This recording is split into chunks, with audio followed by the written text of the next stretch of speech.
Hello my dear friends, you're in the Military Summary channel, and today we will discuss the situation in Ukraine on the 21st of January of 2026. Today we have a lot of very interesting updates, so let's start.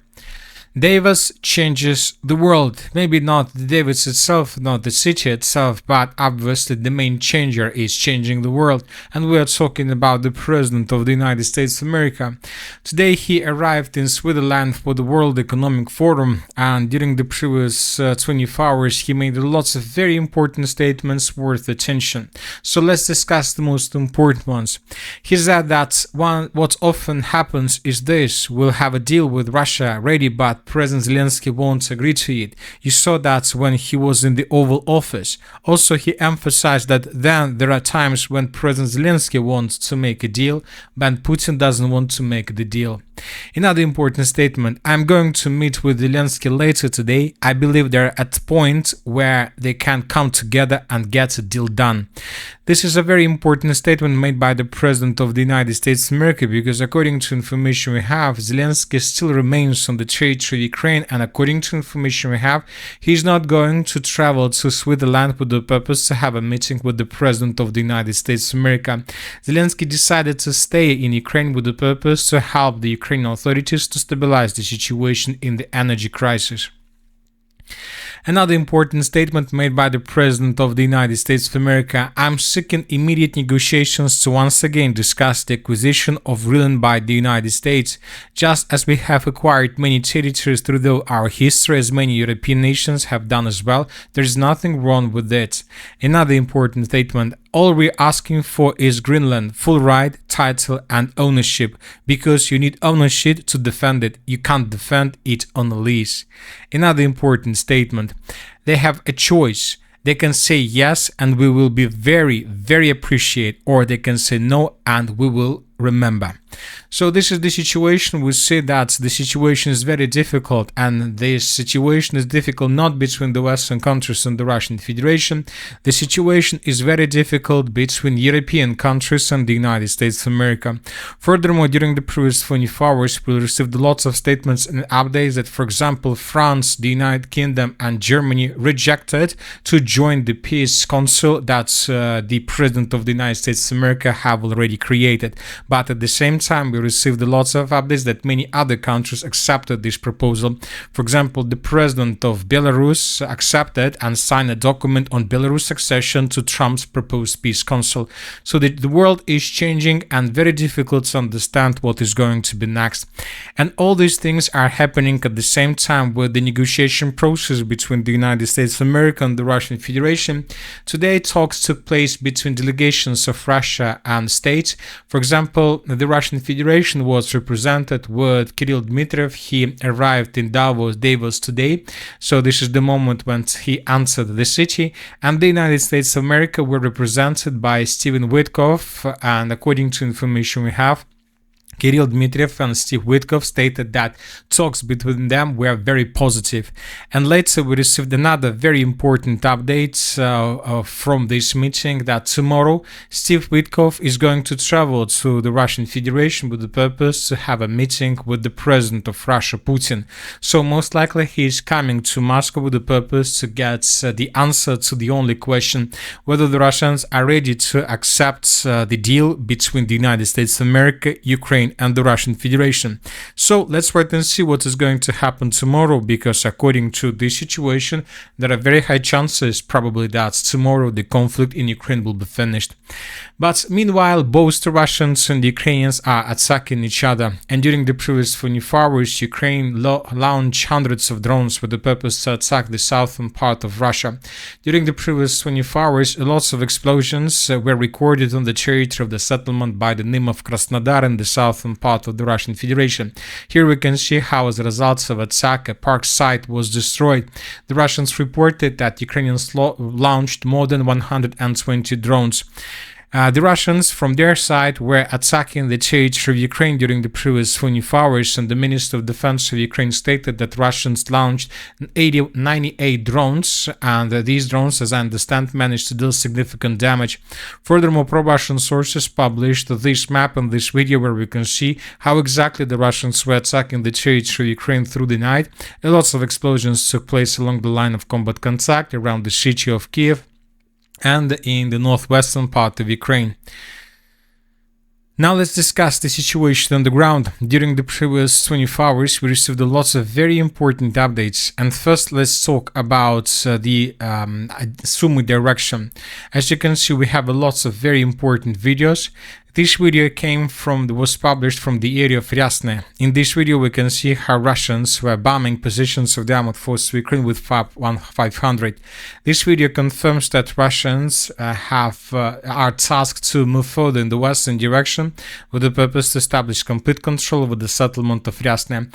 As for the previous 48 hours, I would like to remind you that yesterday several pro-Russian sources reported that the Russians managed to establish complete control of these forests, and the Russians continued and advancing further in the western direction. In the area of the city of Sumy, we have another very important video. Here we can see a temporary deployment point or launching sites of the armed forces of Ukraine. The Ukrainians were using these sites to attack deep inside of the territory of the Russian Federation with drones. And when the Russians managed to discover this launching site, they attacked this territory with Iskander missiles. So this is a very important video because this video shows that the Russians are using very powerful Iskander missiles. You can see the results of this attack. There is a very huge explosion. These Russians are saying that all equipment was destroyed as a result of this attack. Now let's talk about the Kharkiv direction, and we see that the clashes in this area are intensifying. First of all, the Russians published another video, and this time the Russians published the video where we can see the temporary deployment point of the armed forces of Ukraine, where they were storing multiple launch rocket systems, artillery systems. They were concentrating forces for some purposes. When the Russians discovered this concentration of forces, they attacked this territory with 2 Iskander missiles. The first Iskander missile attacked the concentration of forces themselves, and the second Iskander missile attacked the territory where the Ukrainians regrouped after the first attack. The sources are saying that Ukrainians lost one multiple launch rocket system, M270. The Ukrainians lost up to 20 regular vehicles and up to 15 armored vehicles as a result of this attack. And you know that this is a very powerful army, telling the truth in this area, and the Ukrainians were planning most likely to use this army for some purposes.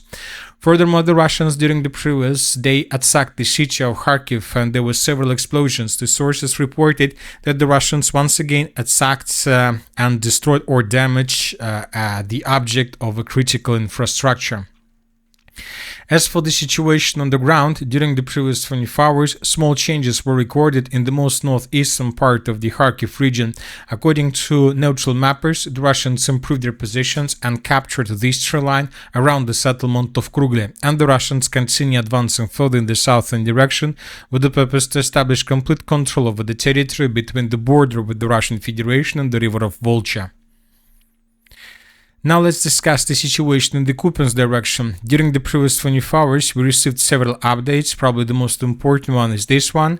Neutral mappers reported that Russians counterattacked and recaptured positions they lost during the Ukraine counteroffensive operation. So we added just a small adjustment to the south of Peshane. According to these changes, the Russians answered this dense network of the fortifications, and the Russians began advancing further in the southern and the southwestern directions. As for the Slavyansk direction, during the previous 24 hours, we received lots of interesting updates. First of all, the Russians improved their positions in the direction of the settlement of Sosnovo. This information was confirmed by this video, and here we can see how large groups of Russians were moving through the forest in the direction of the settlement, and when Ukrainians discovered this group of Russians, they began attacking them with FPV drone. So based on this video, we have adjusted the map. Basically, we added small territories under complete control of the armed forces of the Russian Federation. position. Furthermore, several mappers confirmed additional progress on the ground to the east of the city of Liman, as we discussed in the previous videos.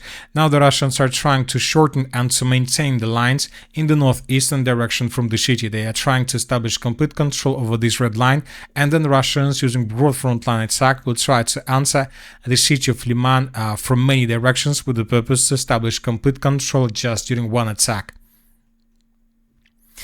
Now let's discuss the situation in the Constantinovka direction. During the previous 24 hours, we received lots of updates. The Russians, as you can see, managed to improve their position significantly through the entire N32 and N20 roads. So these are the changes on the ground between the dates. This is the end of the 20th of January and this is the end of the 21st of January. The Russians improved their positions in the central part of the city Constantinovka. Today, neutral mappers confirmed that Russians managed to secure the railway station of the city of Constantinovka and almost the entire western and the southeastern and the southeastern parts of the settlement. We have a video that confirms this progress on the ground. Here we can see how Ukrainians were attacking with FPV drones, sabotage and reconnaissance group of the armored force of the Russian Federation through the eastern and the southeastern parts of the city. Another important update is, according to pro-Russian sources and neutral mappers, the armored forces of the Russian Federation improved their position significantly in the area of the settlement of Stepanovka. Currently, we have no doubts that the Russians are going to move further in the northern direction with the purpose to establish complete control over the territory and then to keep advancing further in the northern direction with the purpose to establish complete control over these three settlements. We are talking about Roskoshna, Dovga, Balka and Stepanovka. Now let's discuss the situation in the Drakovka direction. The Russians are trying to improve their positions and to continue offensive operation in the direction of the city of Drakovka. As you can see, during the previous 24 hours, we received lots of updates. First of all, I would like to remind you that 2 days ago, the Minister of Defense of the Russian Federation confirmed that the settlement of Novopavlovka was captured by the armored force of the Russian Federation. Based on that report, by the end of the 19th of January of 2026, we adjusted the map in this area. Today we received a report published by neutral mappers and by pro-Russian sources that Russians improved their positions around the settlement and that the Russians continue offensive. Furthermore, we received lots of videos from the territories further in the northern direction. Here we can see how Russians were bombing positions of the armored forces of Ukraine with aviation. So Ukrainians are trying to bring additional reinforcements and reserves in this area with the purpose to stabilize the situation. The Russians are searching for temporary deployment points of the armored forces of Ukraine, and when they find it, they attack this immediately. So Ukrainians are trying to bring additional reinforcements with the purpose to stabilize the situation, and the Russians are bombing the main logistic roads and temporary deployment points. As for the Dobropolye direction, during the previous 24 hours, the Russians improved their positions on the territory of Grishina. So these are the changes on the ground between the dates. This is the end of the 18th, this is the 19th, this is the 20th, and this is the 21st of January. The Russians, according to different sources and different mappers, by the end of 21st of January of 2026, established control for more than 30% of the settlement, and the Russians continue advancing. Furthermore, the Russians were forced to fall back from the southern part of the settlement of Belitska. So this is the map by the end of the 20th and this is the map by the end of the 21st. Pro-Russian sources published this video where we can see how Russians were attacking positions of the armored forces of Ukraine in the southern part of the settlement of Belitska with aviation. So we believe that Ukrainians counterattacked in this area and forced the Russians to fall back in the direction of these three lines and in the direction of these railways. As for the Zaporizhzhia direction, during the previous 24 hours, we received lots of very important updates. As you can see, the Russians are not moving further in the western direction, the Russians are regrouping. But at the same time, the Ukrainians finished their regrouping and the Ukrainians began counteroffensive operation, a very powerful and counteroffensive operation with the purpose to restore complete control over the Ukrainian bank of the river of Gaichur. So let's discuss everything in details. As for the city of Gulyai-Polye and as for the settlement of Zalizhnishne, during the previous 24 hours, additional changes on the ground were recorded from the east of the settlement of Zalizhnishne and from the south. These updates were provided by pro-Russian sources. So this here how the map adjusted during the previous 24 hours. The Russians continue offensive, trying to tighten the noose around the settlement. At the same time, the Russians established complete control over the village with FPV drones, and when Russians see Ukrainian forces, they began attacking them. As for the northern flank of the river of Gaichur bridgehead, the Ukrainians began counteroffensive operation. Just during the previous 24 hours, 2 videos were recorded of how Ukrainians were counterattacking positions of the armored forces of the Russian Federation with tanks, and how Russians were destroying these tanks with FPV drones and with Lancet drones. So this is the first tank that was attacked and destroyed by the armored forces of the Russian Federation in the area of the settlement of Vozdvizhenka. The second tank of the armored forces of Ukraine were destroyed in the area of the village of Novopolye. Here we can see the same story. Ukrainians brought a tank, and the Russians discovered this redeployment of forces, and then the Russians began bombing and attacking this vehicle with FPV drones and with regular drones. So this is a very important video that shows us that the Ukrainians are using not just infantry for counterattacks, but the Ukrainians are using armored vehicles and tanks, which means that they are very serious with the purpose to restore complete control over the northern flank of the river of Gaichur. So most likely in coming days, very heavy clashes are going to take place there.